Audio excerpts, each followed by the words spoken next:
રાધનપુર ખાતે આવેલા રાપરિયા હનુમાનજી મંદિરની બાજુમાં આજથી 2 દિવસ માટે રવિ કૃષિ મહોત્સવનો પ્રારંભ।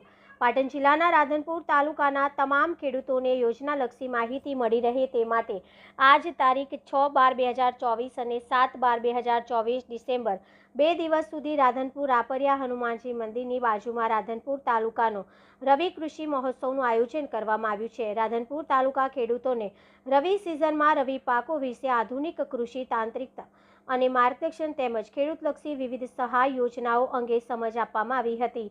આ તકે ઉપસ્થિત રાધનપુરના ધારાસભ્ય લવિંગજી ઠાકોર, તાલુકા પંચાયત પ્રમુખ અને BM સરગરા, જિલ્લા પશુપાલન અધિકારી અને વિક્રમ સુવાતર હારીજ ખેતીવાડી અધિકારી અને રાધનપુર વિસ્તરણ અધિકારી ખેતીવાડી ભરતભાઈ ચૌધરી, મદદનીશ સંશોધન વૈજ્ઞાનિક CK દેસાઈ, રાધનપુર તાલુકા વિકાસ અધિકારી, રાધનપુર પ્રાંત અધિકારી તેમજ તાલુકા પંચાયતના સદસ્ય સહિત તેમજ મોટી સંખ્યામાં ખેડૂતો ઉપસ્થિત રહ્યા હતા। રિપોર્ટર મનુભાઈ ઠક્કર, રાધનપુર।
આજે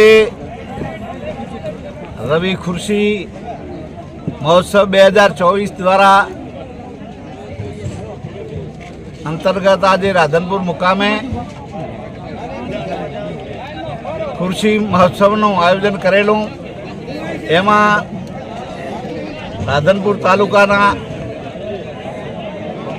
ખેડૂતો દ્વારા અને જે ખેતીવાડી અધિકારીઓ દ્વારા જે મોદી સાહેબે 2005થી કૃષિ મહોત્સવ શરૂ કર્યો, આજે 2017માં એ ખૂબ જ સફળતાપૂર્વક જે ખેડૂતોને સરકાર દ્વારા જે એને સહાય ચૂકવે છે એની સહાય પણ આપી અને ભવિષ્યમાં પણ માર્ગદર્શન એવું આપ્યું કે કૃષિ મહોત્સવમાં વધારે ને વધારે ખેડૂતો એ સહાય લે અને એક કૃષિ મહોત્સવને સારી રીતે આગળ વધારે અને લોકોને એ લાભથી એનો લાભ મળી રહે એટલા માટે આયોજન સુંદર કર્યું છે અને ખૂબ જ સફળતાપૂર્વક આ આયોજન થયું છે। એ બદલ અધિકારીઓનો ખૂબ આભાર।